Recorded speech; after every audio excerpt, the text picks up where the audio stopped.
Привет-привет! Меня зовут Людмила, и с вами Таро в потоке. Ну что, мои дорогие, сегодня у нас с вами будет разбор, и название к нему такое: его дальнейшие действия и ваше будущее. Сегодняшний разбор будет на 3 позиции. Выкладываю их перед вами. Пожалуйста, загадывайте ваших мужчин. Ну, раз пошло 2 карты, да, то и кладу, собственно, 2 карты.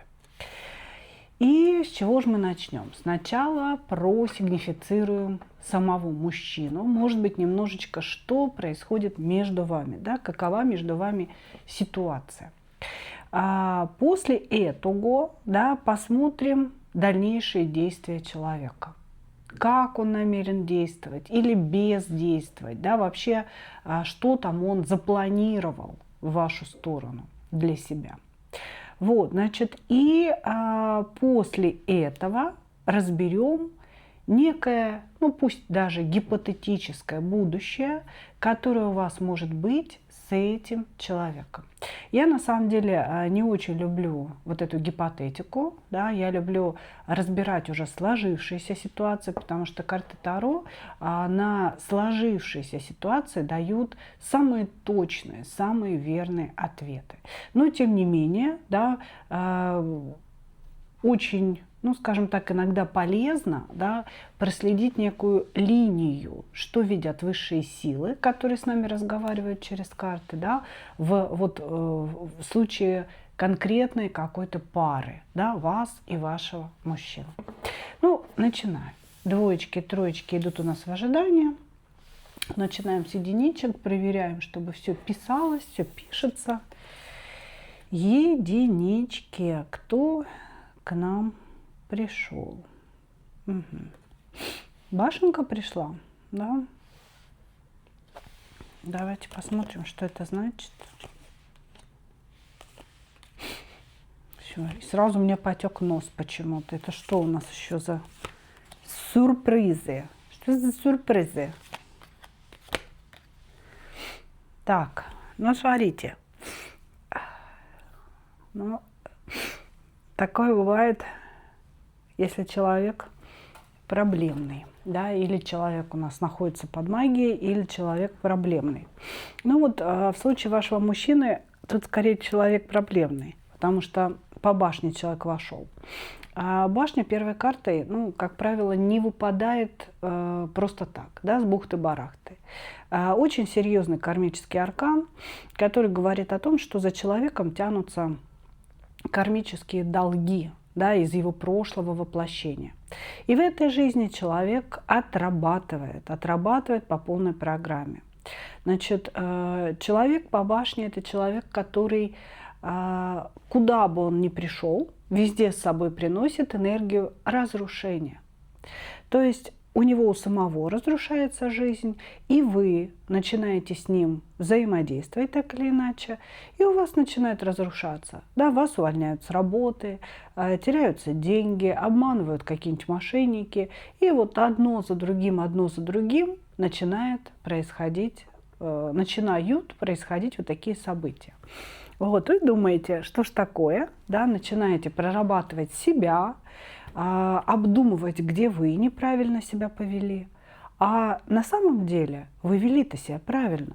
Просто в вашей жизни появилась эта энергия, радиус действия.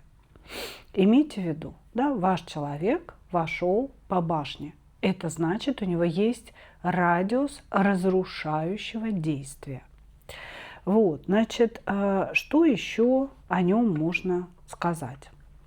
Значит, сам по себе этот человек заточен на семью, на серьезные отношения, и он как будто бы в течение всей жизни, да, он ищет серьезные отношения, хочет построить семью, хочет какого-то семейного уюта, своего дома, детей и так далее. Но при этом, да, когда вы начинаете разбираться в его поведении, да, и в том, как он проживает свою жизнь, вы видите, что это человек-кайфажор, что по сути он очень любит удовольствие, он очень любит наслаждение разного рода.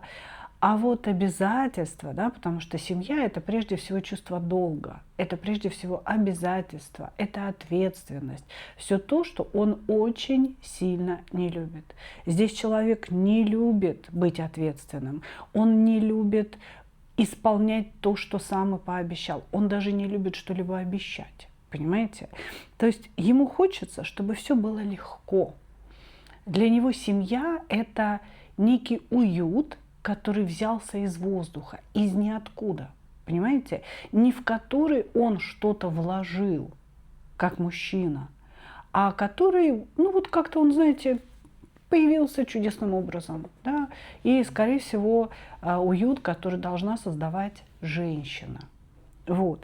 Здесь мужчина, который считает себя таким, знаете, подарком. На самом деле он считает, что он очень эмоциональный, очень сексуальный, что он в сексе умеет какие-то такие подвыверты, да, что вот каждая женщина от него будет без ума.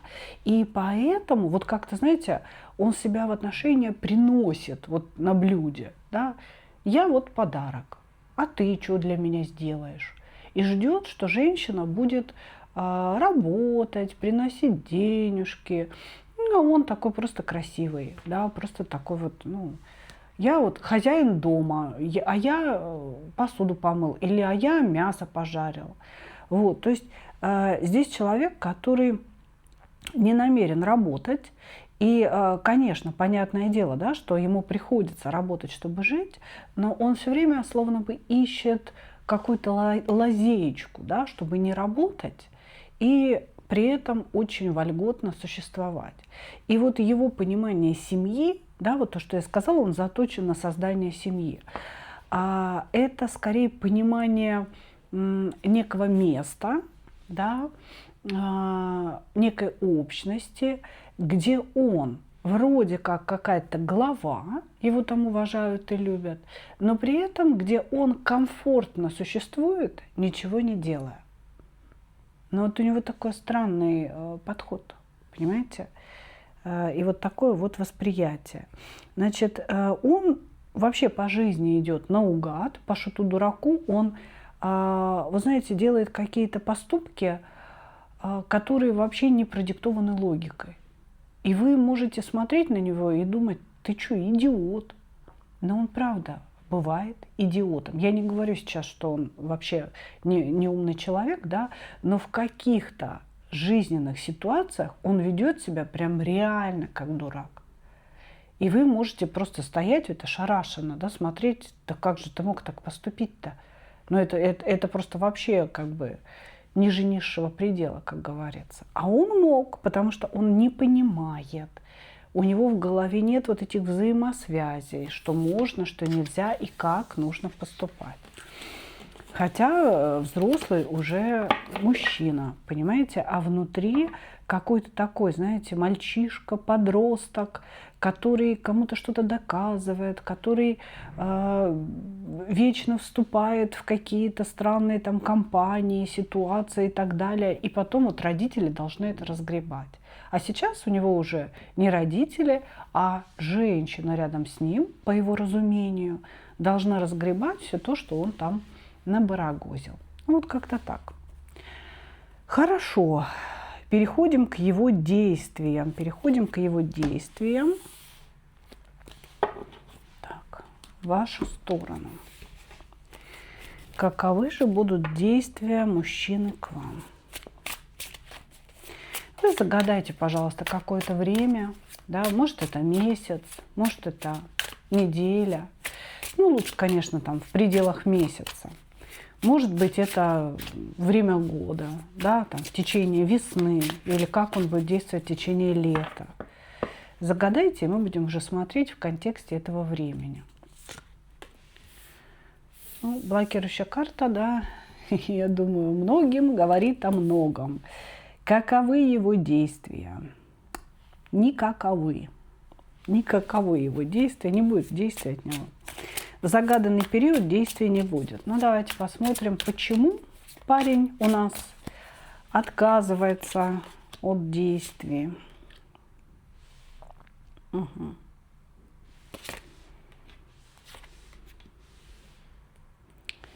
Женщина, говорит вот это, меня не любит. Я не могу. Юморист. Значит, смотрите. Ну, на самом деле действий с его стороны не будет и не предполагается никаких, потому что он считает, что вы ему действовать не разрешаете и, как бы, знаете, не будете приветствовать эти действия, потому что, скорее всего, вы здесь вышли из отношений. А он говорит, что вы в отношении него королева мечей, причем непримиримая, перевернутая. Вы на него очень злые за что-то и абсолютно к нему холодны.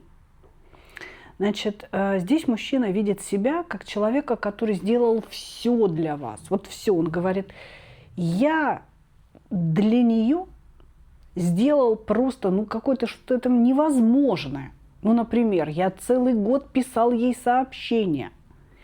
Я, значит, играл на какой-то укулеле под ее окном и пел ей «Любимая моя». Ну, короче говоря, смысл такой. Он считает, что он сделал невозможное, что он полностью перед вами чист, да? Значит, он сделал все правильно, он вас завоевывал, он вас обаял, он вас любил. Но почему-то вы стали в королеву мечей. Вы ему не позволили сделать себя своей женщиной, значит, вы предъявили какие-то требования, стали о чем-то спорить и вечно были чем-то недовольны. Он говорит, я-то человек легкий. Я люблю, когда все улыбаются, когда вообще все легко и хорошо. А она какая-то, ну слишком заноза. Понимаете? Не то, чтобы он осознает и видит вашу сложность. Он вашу сложность принимает за недовольство. Он говорит, она все время какая-то недовольная. Она все время в плохом настроении. Ей вечно все не так. Вот. Значит, и из-за того, что вам вечно все не так, вы его, значит, здесь как-то подрубили. Подрубили.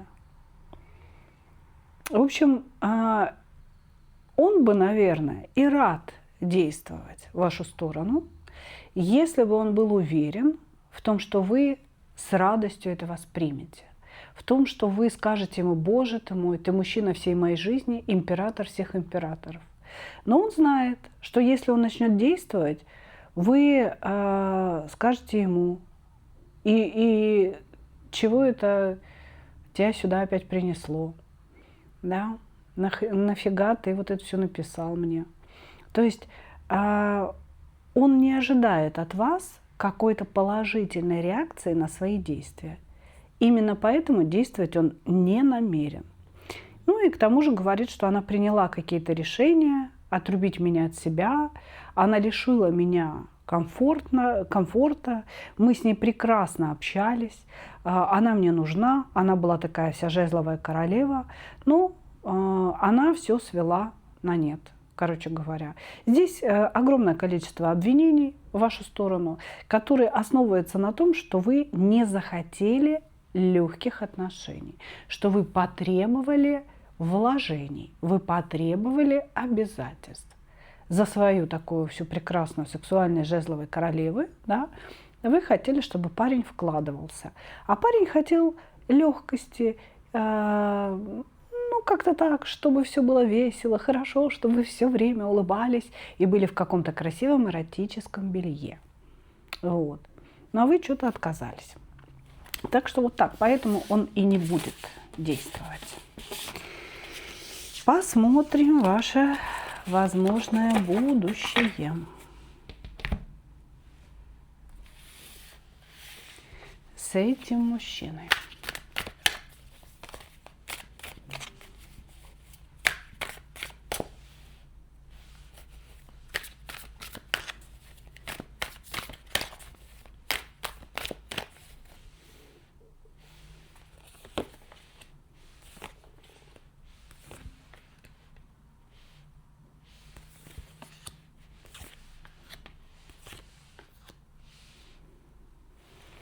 Так, ваше возможное будущее с этим мужчиной.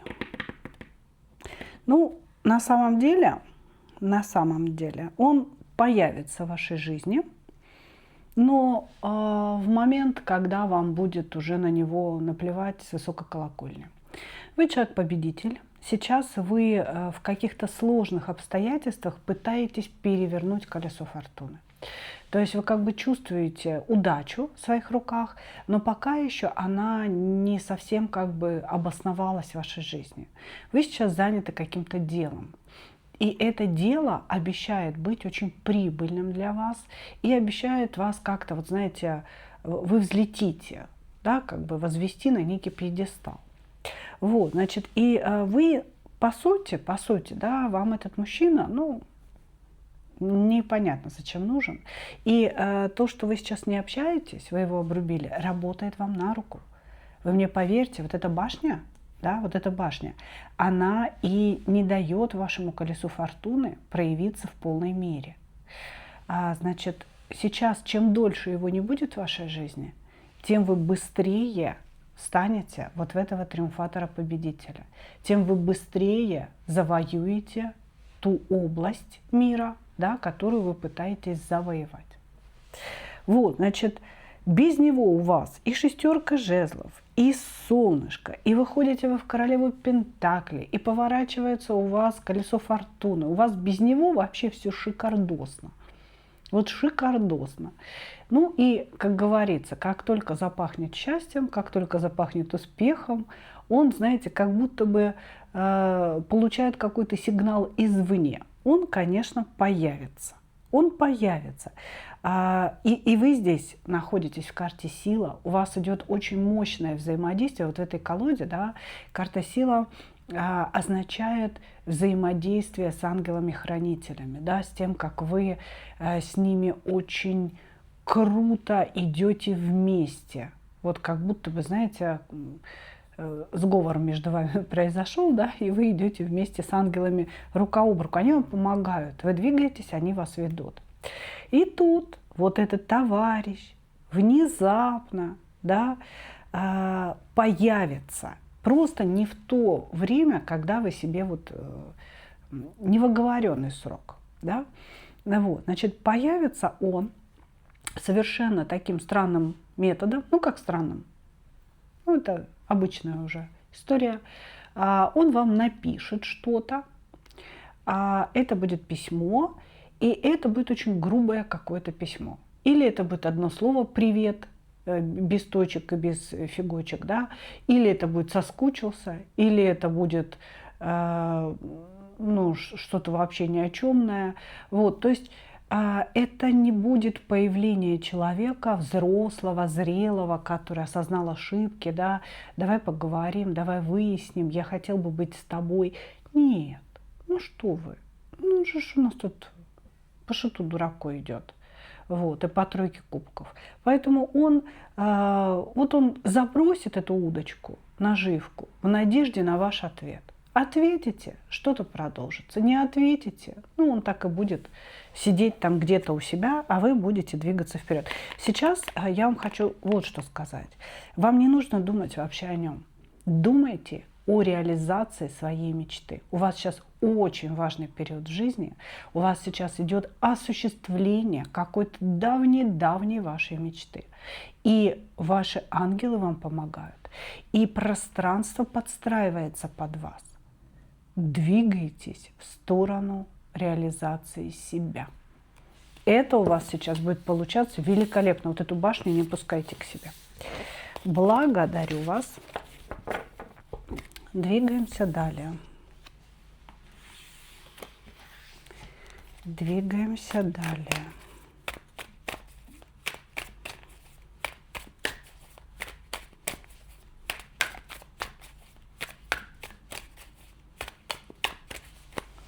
Двоечки.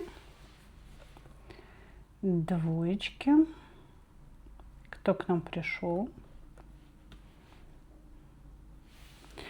Здесь человек находится в ограничениях. Что за ограничения у нас? Императрица. Императрица.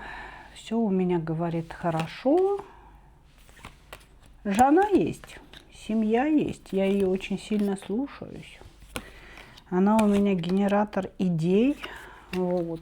И, по сути, как бы, я, правда, не совсем император, да, но жены своей я лишаться не могу. Вы точно не жена. Значит, здесь мужчина женат, и, по сути, свою семью он воспринимает как оплот благополучия и благосостояния. Его жена – это главная женщина его жизни. Она его императрица, вышла сразу же. Да? И женщина, которая приносит счастье в его жизни, в его жизнь. Вот, и приносит какую-то, знаете, стабильность, наверное, так можно сказать. Может быть, он живет за ее счет.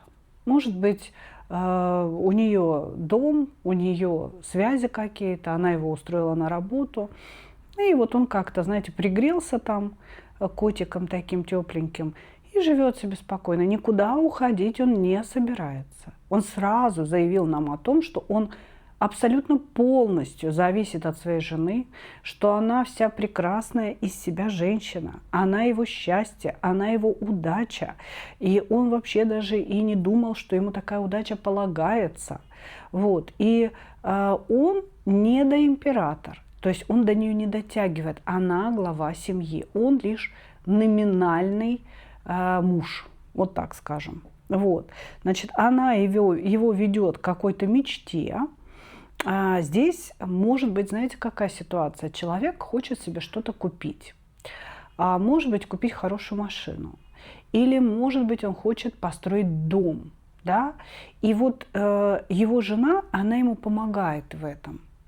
Может быть, он зарабатывает мало. Да? И она ему, например, сказала: слушай, можешь не приносить вообще ни копейки домой, я буду нас обеспечивать, а ты копи на дом. Например. Или он возьмет дом в ипотеку, в кредит, да, и она такая выплачивает со своей зарплаты этот кредит, да, не приноси домой. Ну или она вообще выплачивает что-то за него. Да, то есть здесь разные бывают ситуации. Он говорит: она ведет меня к моей мечте, это мечта материальная. Вот. Поэтому я никуда от нее не денусь, мне с ней комфортно, я со своей женой живу. На минуточку. В девятке пентаклей, в колесе фортуны, да, несмотря на то, что я псевдоимператор. Все делает женщина, но она это делает для меня, требуя от меня лишь эмоций, любви, ну вот чего-то такого, знаете, человеческого. Как-то так. Он нам здесь все говорит только о своей жене, мои дорогие. Я не знаю, как мы тут будем его действия в вашу сторону смотреть. Тем не менее, да, раз у нас заявлена такая тема, будем смотреть. Его действия к вам. Загадайте срок, пожалуйста.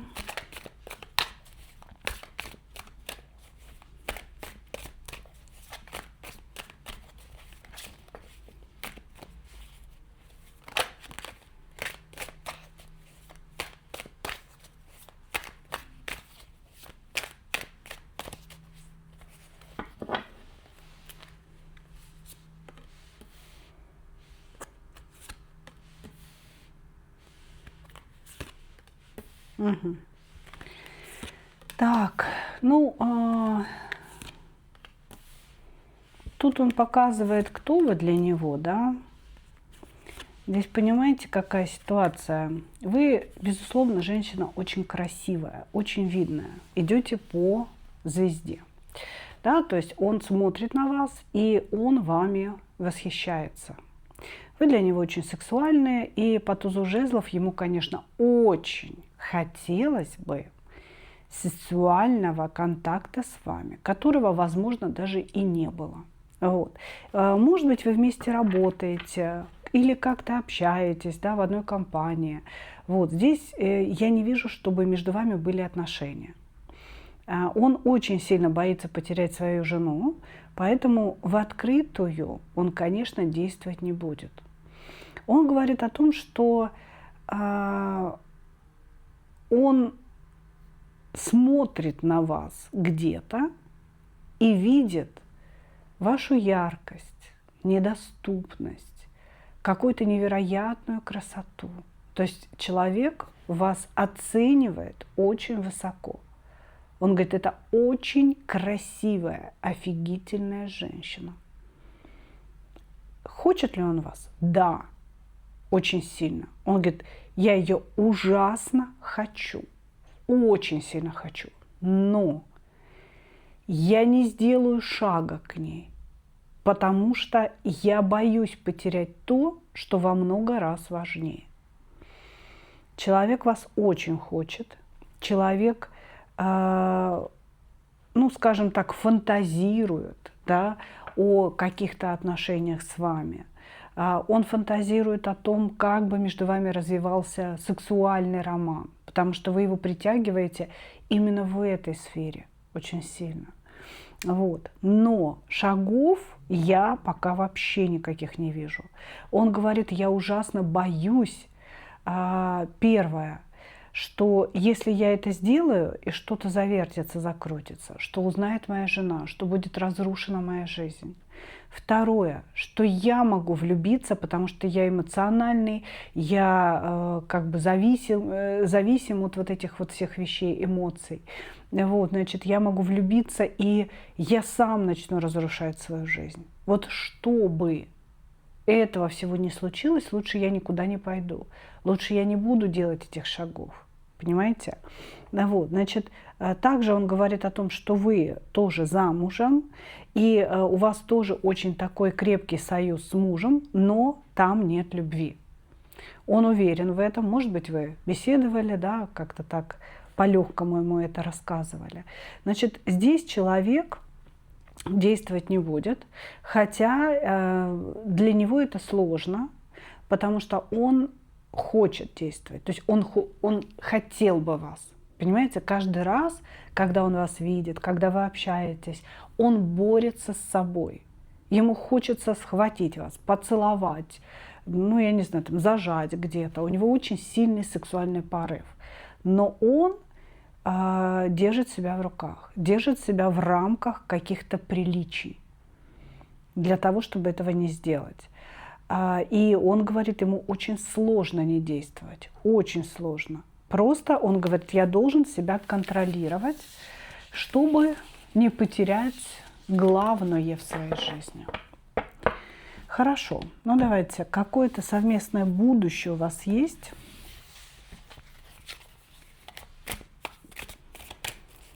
Какое-то совместное будущее.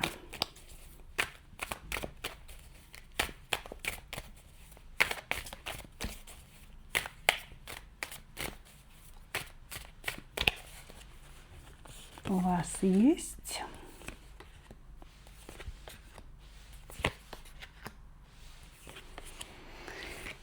К сожалению, я не вижу здесь будущего, никакого вообще. Несмотря на то, что вы реально человеку очень сильно нравитесь. Ну, очень сильно нравитесь, и это все очень болезненно и для него, и для вас. Значит, единственное будущее, которое мне показывает, это Луна. Что значит Луна? Это совместное думание друг о друге. И больше ничего. Более того, если вы попытаетесь пробить его сопротивление, да, оборону, здесь такое ощущение, человек подсознательно от вас обороняется. Если вы попытаетесь как-то его вывести на разговор, на действие, он может сделать вам больно. Он может сказать вам очень некрасивые слова какие-то, понимаете? Вот, поэтому здесь, конечно, я бы вам не рекомендовала этого делать. Значит, здесь карты говорят следующее. Нет никакого шанса на отношения с этим человеком.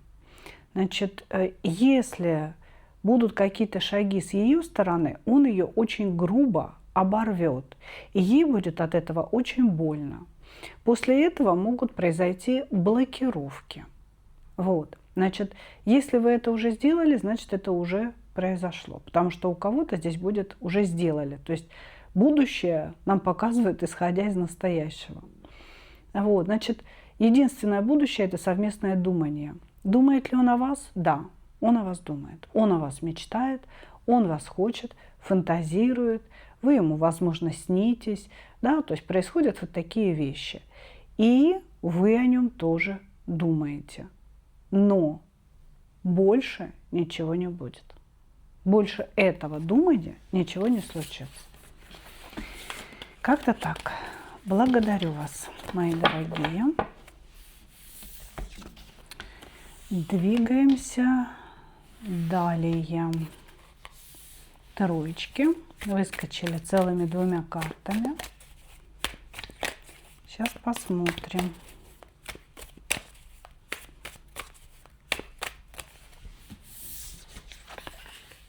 Опа. Опа.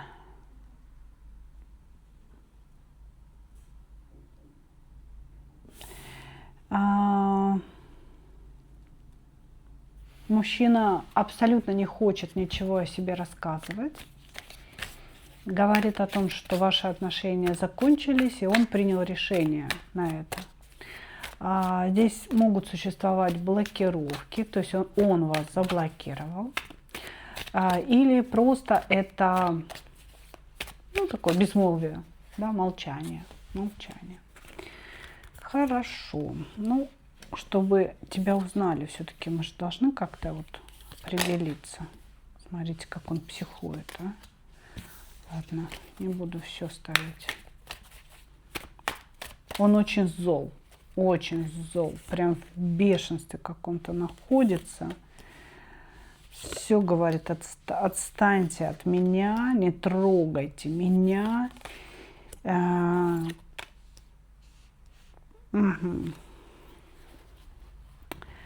Человек почему-то считает, что вы его как-то использовали, обманули. Вот. То есть он сразу говорит о вас, и в вашу сторону здесь очень много психов, что аж, знаете, вот прям брызги изо рта плюются, как он настроен агрессивно. Вот, значит, что можно сказать о нем самом? Что человек может быть младше вас, или он не такой зрелый, не такой мудрый, как вы.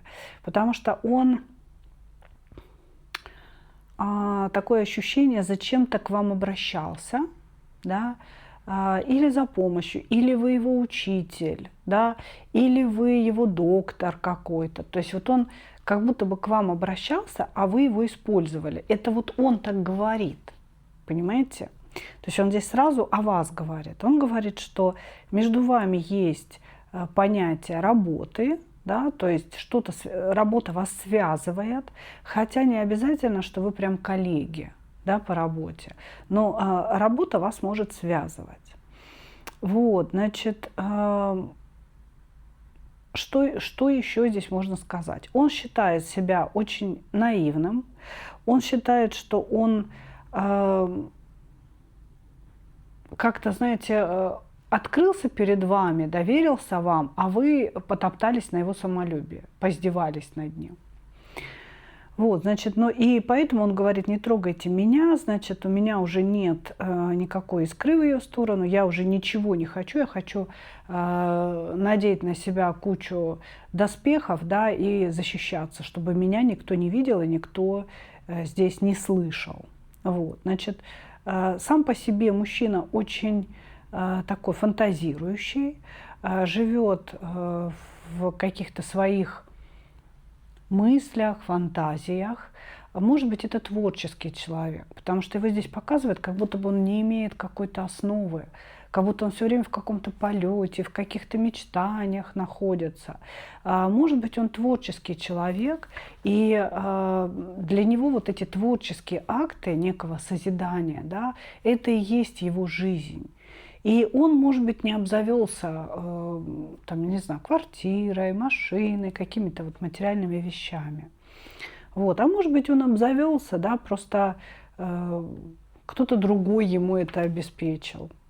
Вот, значит, что еще ты о себе хочешь сказать? Он просто здесь до такой степени вот пытается нас дистанцировать от себя, вот не трогается, как будто бы он знает, что вы его смотрите на таро-раскладах. То есть не трогай меня, все, не надо, не лезь ко мне, говорит он. Понимаете? Ощущение, что если это творческий человек, да, он может очень хорошо чувствовать наши просмотры, очень хорошо понимать, да, что здесь сейчас происходит, и каждый раз это доставляет ему какие-то неудобства, какое-то что-то неприятное, да, и поэтому он вот так себя ведет. Вот, значит, сам по себе человек на самом деле хороший мастер своего дела. Но он не может управлять своей деятельностью. Он постоянно делегирует какую-то ответственность кому-то. Да? И если это талантливый музыкант или певец или актер, ему обязательно нужен какой-то директор, который будет вот обустраивать материальную часть его бытия. Вот, то есть он абсолютно оторван от этой реальности. Очень такой весь воздушный, весь фантазирующий, весь творческий. Вот. И, конечно, он не лишен определенного нарциссизма. Да? То есть я не скажу, что это прям нарцисс-нарцисс, да? Но тем не менее ему хочется поклонения, преклонения перед своей персоной, ему хочется восхищения. А кроме этого ему, пожалуй, ничего больше не хочется. Понимаете? Вот, и что-то вот прям вы его взбесили очень сильно. Хорошо. Ну ладно, давайте посмотрим действия. Какие будут действия в вашу сторону?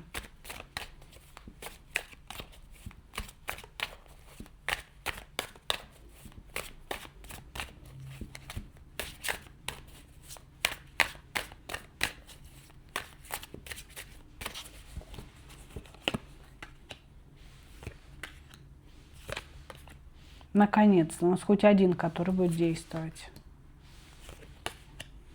Ой, ну, тоже не без придури.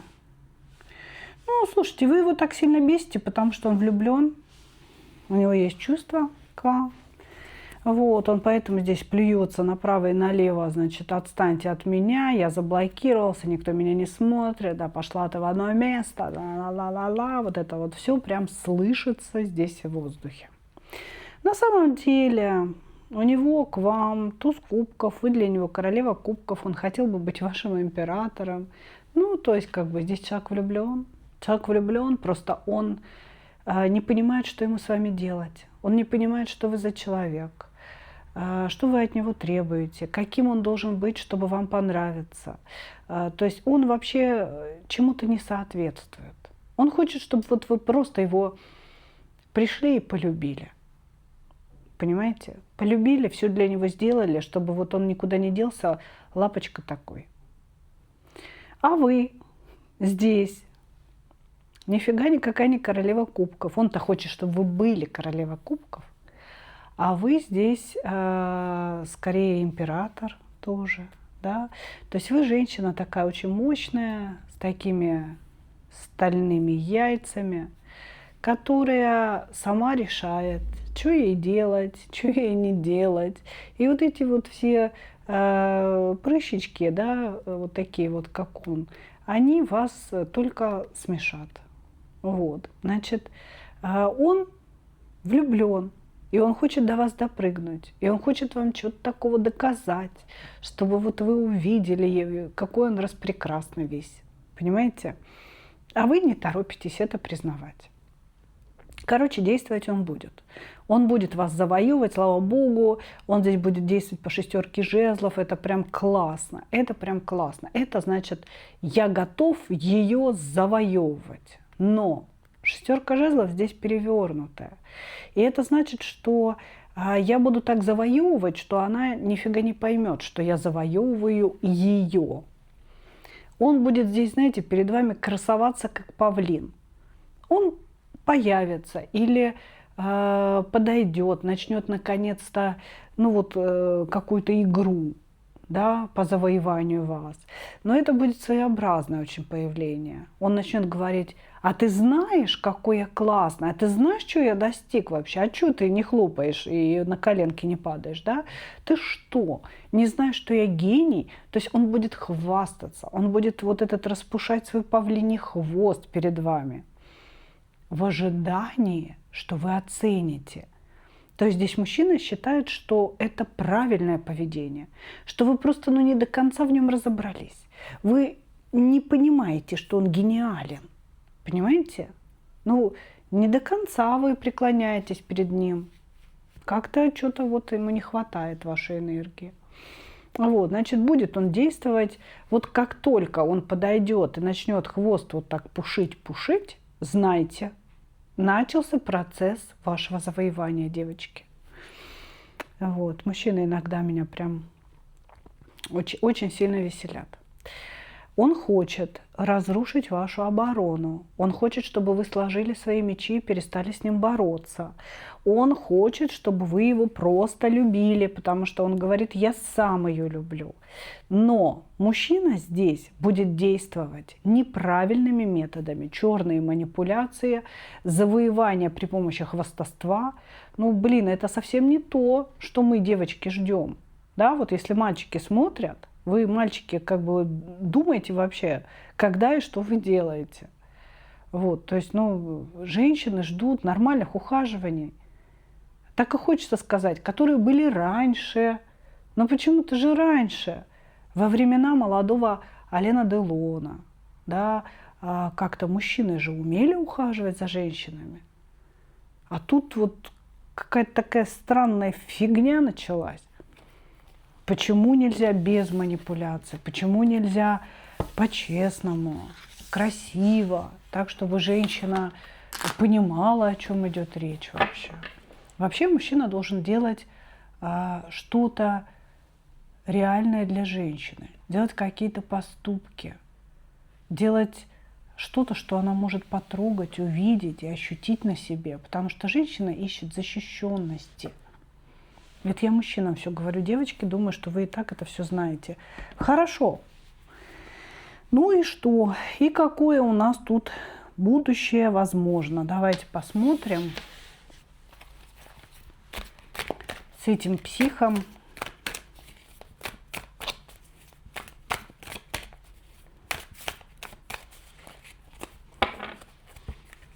Будет действовать очень скоро. Но вам с ним будет очень тяжело и сложно. Такой, знаете, вот как будто нереализованный. Хочет быть кем-то, не знает как. Может быть, хочет, чтобы вы его направили, понимаете?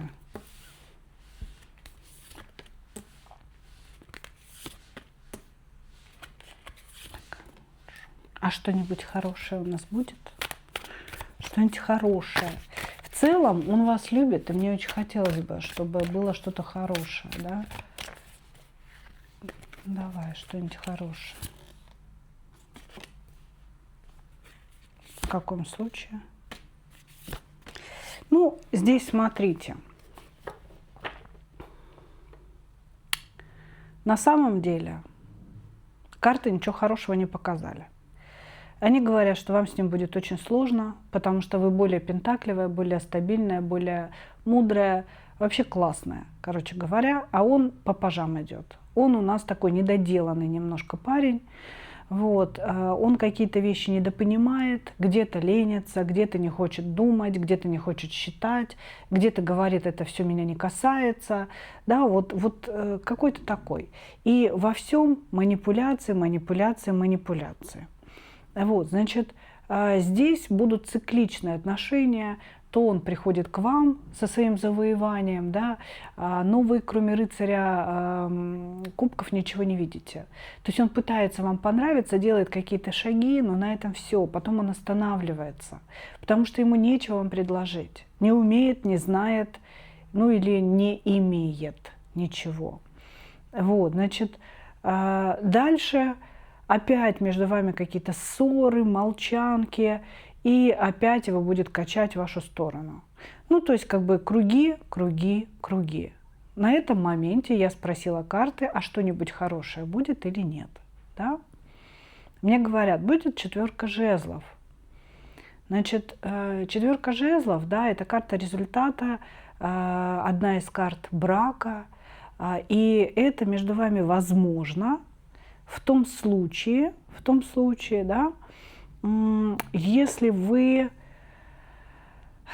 согласны терпеть. Но вы, не согласны терпеть, вы в справедливости находитесь. Вы уже так многого добились по сравнению с ним, что я не знаю, что должно произойти, чтобы вы ждали, пока он вырастет, реализуется и вот что-то начнет из себя представлять. Пока этого не произойдет, он будет качать вас на своих эмоциональных качельках. И вы его будете воспринимать как мальчика какого-то маленького на побегушках. Понимаете, вы его серьезно не воспринимаете. Между вами возможны отношения в дальнейшем, серьезные, в том случае, если вы будете долго ждать, а он будет через свои психи, отвержения, сопротивления вырастать, учиться и вырастать и становиться взрослым человеком. Ну, как-то так. Ну что, мои дорогие, такой получился у нас сегодня разбор. Благодарю вас за ваше внимание. И, как обычно, хочу пожелать вам только одного. Встретить свою настоящую любовь и не потерять в ней себя. Ну а мы увидимся с вами в следующих видео. А завтра увидимся с вами на канале Людмила Шпакова в потоке. Подписывайтесь, если кто-то еще не знает, что есть второй канал. И подписавшись на оба, вы можете смотреть видео ежедневно на YouTube и Facebook. Благодарю вас, мои хорошие. Увидимся. Пока-пока.